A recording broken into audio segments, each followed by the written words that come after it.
Federal government assures it will not increase taxes and levies as FEC approves Finance Bill 2020. 3 tiers of government share 604 billion naira as 35 states receive additional 66.5 billion naira World Bank funding. Beneficiaries of payroll support scheme begin to receive credits, just as the United Kingdom plans to phase out petrol and gas vehicles by 2030. The program is Business Express and it is reaching you from Abuja, Nigeria's capital. I am Leah Katun Babatunde.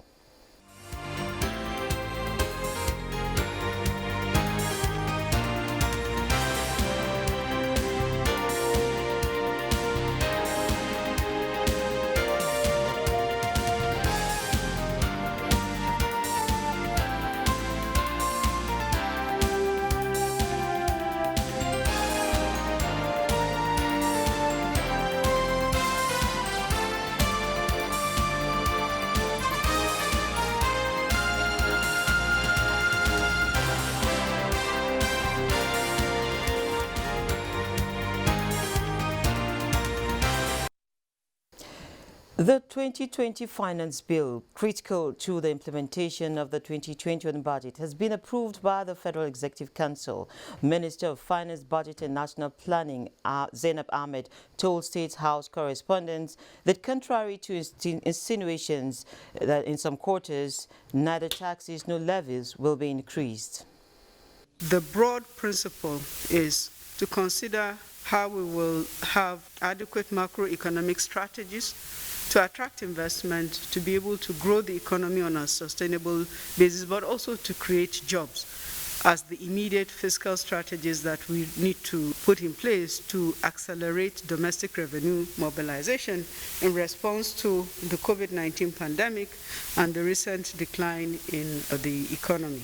These amendments include providing fiscal relief for corporate taxpayers, for instance, by reducing the applicable minimum tax rate for 2 consecutive years, so from 0.5% to 0.25%. We also made provision to provide an incentive for mass transit by reducing the import duties and the levies for large tractors, for buses and other motor vehicles. The reason for us is to reduce the cost of transportation, which is a major driver of inflation, especially food inflation. We also have proposed measures to create a legal instrument that supports a crisis intervention fund, such as the crisis intervention that we have had to put in place for COVID-19. President Muhammadu Buhari has approved the establishment of an infrastructure company wholly focused on critical infrastructural investments in Nigeria. The infrastructure company, as stated, will raise funding from the Central Bank of Nigeria, Nigeria's Sovereign Investment Authority, NSIA, pensions, funds, and local and foreign private sector development financiers. This was officially confirmed via the presidency's official Twitter handle this Wednesday. Now, declining revenues saw the Federation Accounts Allocation Committee FAC augment from 3 different sources to shore up funds for distribution at its November meeting in Abuja. Permanent Secretary to the Ministry of Finance, Budget and National Planning, Aliyu Ahmed, who chaired the meeting, says the funds, coupled with the World Bank intervention, states should have no problems meeting up with salaries. That is one of the reasons why we dipped into the equalization account to augment the distribution for this month. Stabilization also. And stabilization account. Overall, the total amount distributed was 604, inclusive of the 20 billion from stabilization account. And we are hoping that, I'm sure you are keeping up with the news of recent distribution of from SIFTAS, a World Bank assisted facility whereby a number of states got a minimum of $5 million. So that should go a long way in supporting the subnationals to pay salaries. Excess crude account now stands at $72.41 million. In a related development, the federal government has disbursed 60.5 billion naira equivalent to $175 million to 35 eligible states on the basis of the amended COVID-19 responsive 2020 budget results achievements. National Planning Zainab Shamshuna Ahmed, in a statement signed by Hassan Dodo, the ministry's Director of Press and Public Relations, explained that the disbursement followed compliance with the amended COVID-19 responsive 2020 budget by 35 eligible states in the country. The disbursement is under the performance-based grants components of the World Bank-assisted States Fiscal Transparency, Accountability and Sustainability SIFTAS program for results. The program is wholly financed with a $750 million loan from the International Development Association (IDA), a member of the World Bank Group. Each benefiting state received the sum of 1.9 billion naira. River State is the only one that missed out on the grant due to its inability to meet the eligibility criteria, which required the states to have passed and published online on a state's website by July 31, 2020, credible, fiscally responsible COVID-19 responsive amendment 2020 budgets, duly approved by the state's House of Assembly and assented to by the state governor. The pandemic and the associated economic and fiscal shocks, the minister stated, have put significant pressure on states' fiscal resources and undermined the reality and credibility of the state's original 2020 budgets. The World Bank-assisted SIFTAS program is principally meant to strengthen fiscal management at the state level. 24 states had in April 2020 received 43.416 billion naira based on their performance. The Central Bank of Nigeria, CBN, has revealed that based on the stress test conducted on 27 financial institutions, most banks are vulnerable to economic headwinds. However, the banking industry's solvency and liquidity position remains robust. In its economic report for the first half of 2020, the CBN stated that a contraction in GDP in the third quarter could lead to a fall in capital adequacy ratio, CAR, from an average of 15% to 11.2%.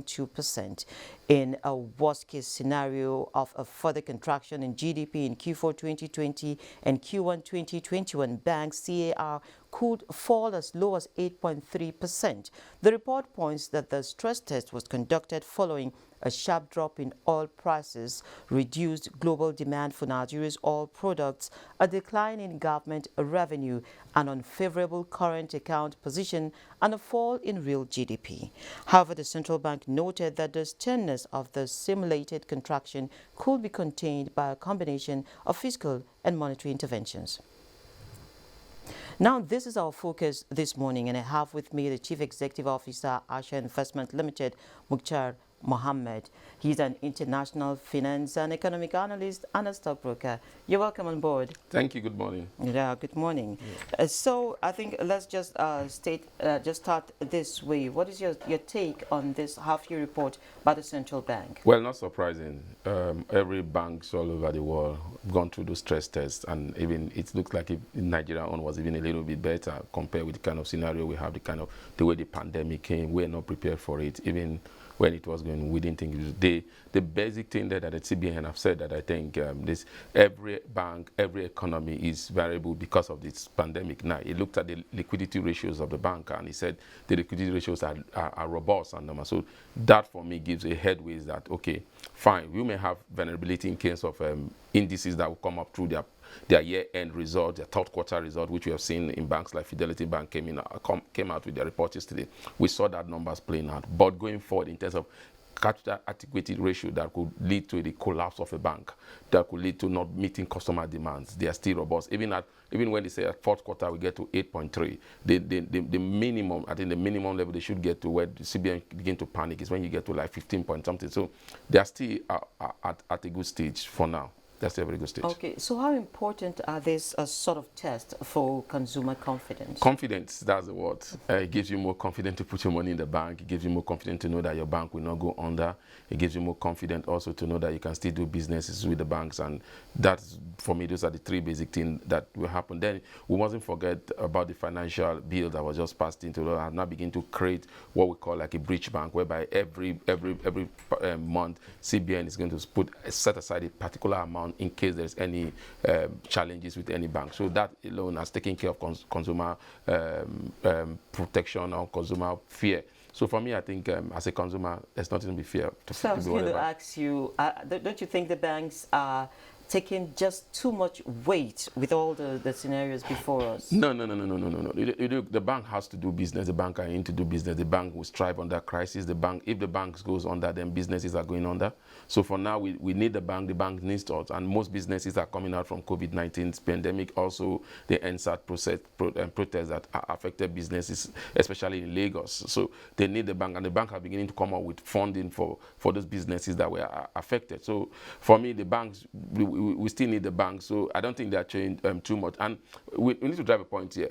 If you look at the capital adequacy ratio of those banks, 27 banks, then you know that where the banks are going to have challenges is in the tier 2 banks, not really the tier 1 bank. The tier 1 bank has a very robust liquidity ratio. Some of them have a liquidity ratio of about 22%. So the tier 1 banks are very liquid. The main challenge that we're seeing is going to be in the tier 2 banks. I was going to ask you actually the CAR and of course the loan to deposit ratio, how are these things are playing out with the issues we have facing the global economy? Well, for the adequacy ratio, I think CBN have pegged it at what they've done, about 22.5%. So it has been there for a while. And I think that's why I said if you're saying that the fourth quarter they may go to 8 point something, so there's no need, there's no crisis anywhere.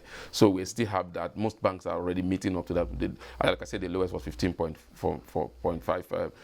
So that is that for me is a very good thing for the bank. Then the loan to deposit ratio, we had a challenge with that initially when that policy came out, and we are seeing that playing again in the banking results that have come out from FCMB and from Fidelity Bank. We are seeing the non-performing loan have a spark, and we expected that because we're looking at what CBN is now into telling bank that you must actually give loan to businesses. You must give loan to businesses. That's sort of a concern when we're saying the banks must give loans.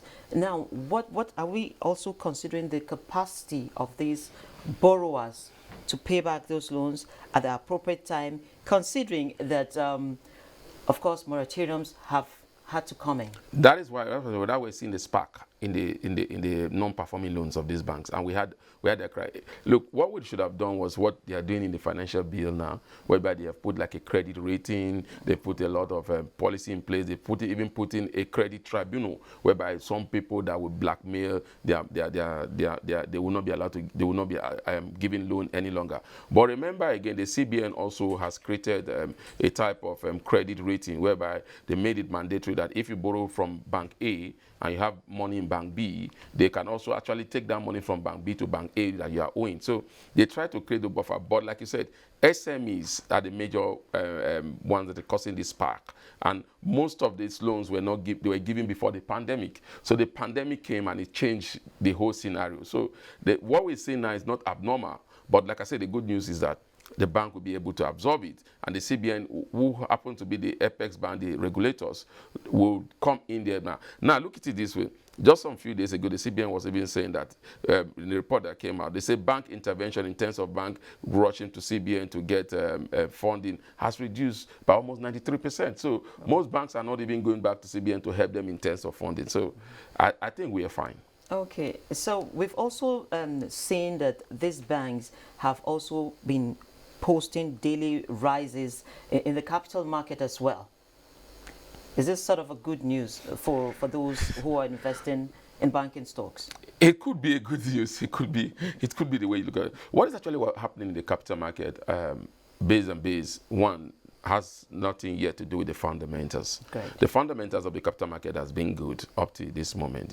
The price will be good until we have the pandemic now. What we're seeing in playing on the capital market is that a lot of investment vehicles that Nigerians patronize, returns on those vehicles are very low. You look at the treasury bill space, you look at the fixed income space. This is in space that we used to give players about 15%. Some of them have 10%. The minimum they've gotten until recently was 5%. Now, the lowest they've had for about 2 decades is 0.03%. So, at the terms of that, now, what you saw in the playing and this capital market is that most people that used to play the treasury bill space are moving their fund to the capital market. Now, the capital market now is thrive on demand and supply. So that's why we see it. So now, will this bully run be sustained? Yes, it could be sustained because a lot of these people that normally don't play the capital market are coming, the pension fund administrators are coming, high-net investors are coming. And the good news is that it's not being driven by foreign investors, it's driven by indigenous investors. But the challenge is that the indigenous investors are short-time players. So those that play the treasury bill space used to play for 91 days, 180 days, 361. So they want to play the market in that short term. So what we see playing in this capital market is normal in any capital market, in spite of the economy. But the advice is you need to buy strong fundamental stocks so that when the fundamentals begin to play a role in terms of moving the price to where it should be, then you shouldn't be found wanting. Yeah, just to also add that during the last meltdown, we actually saw people actually losing it out there. Most of these people didn't have a background to all this.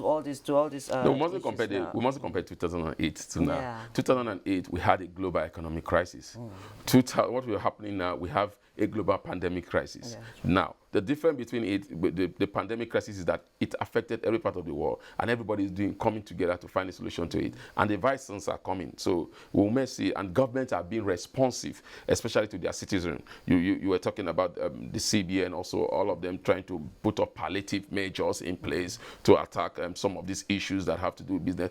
Government coming up with palliative for their citizens. So it's not the same thing like what happened in 2008. Now what we're seeing is a pandemic that is being tried to be sorted out by the government, and everybody hands on decks to make sure they sort out this. Even the private sector also have a pandemic fund to respond. So it's a different scenario. Okay, so with the CBN now, yes, channeled most of this COVID-19 support through these finance institutions. How do you see this helping the campaign for financial inclusion?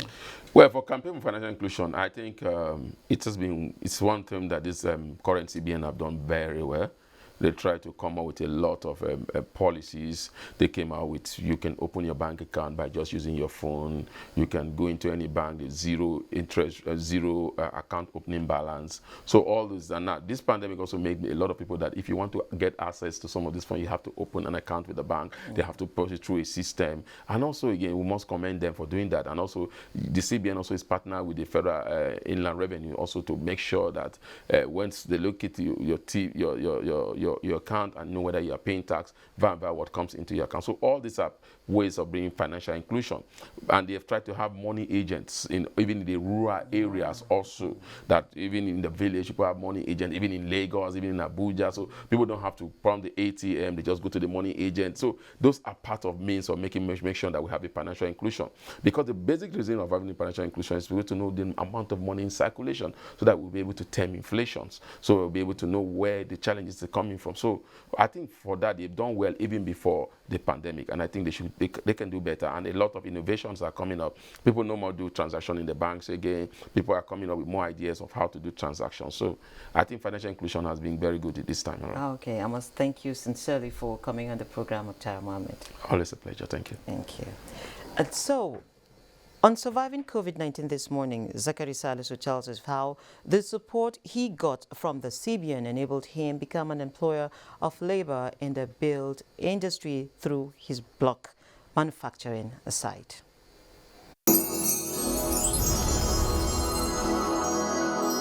Surviving COVID-19 series is brought to you in partnership with the Central Bank of Nigeria. I'm Salisu Zachary. I'm one of the beneficiaries that benefited from CBN NISAL loan. I got 4 million So I was happy. I started my business and the business is progressing. I have more than 10 staff that they are enjoying and benefited from my company. So I'm very, very happy. How I wish they will help more than what we are expecting to help in Kaduna State. I really thank the CBN of Nigeria for this effort that they show me, because I'm a handicap. But due to the help that they helped me, now I'm self-employed and I can be able to employ some staff, more than 10. So I'm very grateful. To specifically thank the CBN governor for this gesture, because without his plan for helping us, the handicap, because he has a very good plan, because with this plan I can be able to be self-employed. I am the CEO and I have more than 10 staff that they are working under me. That's why I really thank the CBN governor for his gesture.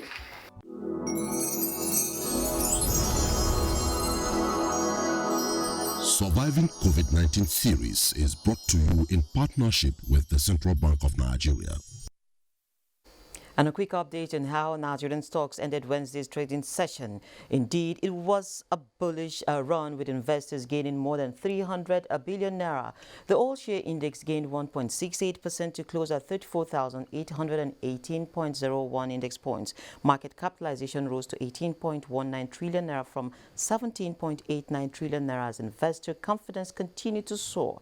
661.1 million units of shares valued at 8.29 billion naira exchanged hands in 7,324 deals, as Transcorp finished with the most traded shares by volume at 172.1 million units, while Guarantee Trust Bank and Zenith Bank topped by value at 2.62 billion naira and 1.53 billion naira. And away from home, Asian Pacific markets trade lower Thursday as vaccine optimism clashes with economic worries. Boste Abel has a look at how stocks are performing this Thursday.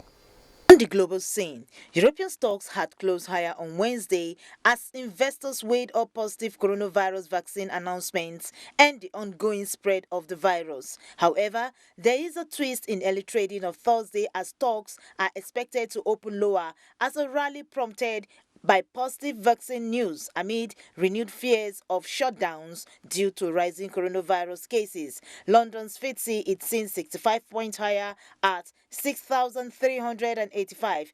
Germany's DAX is seen 124 points lower at 13,201, and France's CAC 40 down 42 points at 5,511. US stock futures were little change on Wednesday evening on the heels of the market slide. Futures tied to the Dow Jones Industrial Average and the S&P 500 hovered near the flat line, while those for the Nasdaq 100 slipped 0.2%. However, as at the time of this report, stocks are yet to open. Asia Pacific markets retraced some losses on Thursday to trade mixed as traders grappled with optimism around potential coronavirus vaccine and economic worries. Nikkei declined 0.36% to 25,634.34. Hang Seng Index dropped 0.43% in afternoon trade, while Shanghai Composite was up 0.58%. Investors in Africa are optimistic with the positive start in early trading as most stocks like the South Africa's JSE Africa Top 40, Tunisia's Tunidex, and Namibia's overall index posted gains. Boss Day Able, Business Express. And this is where we end this edition of Business Express. Remember to keep in touch with us, so do send your comments, observations, and suggestions. Also be informed that all previous episodes are available on YouTube on the NTA's channel. You can also communicate with us on Twitter. The handle is NTA News Now. Business Express returns a Friday at 3 p.m. I am Leah Katung. Baba Tunde.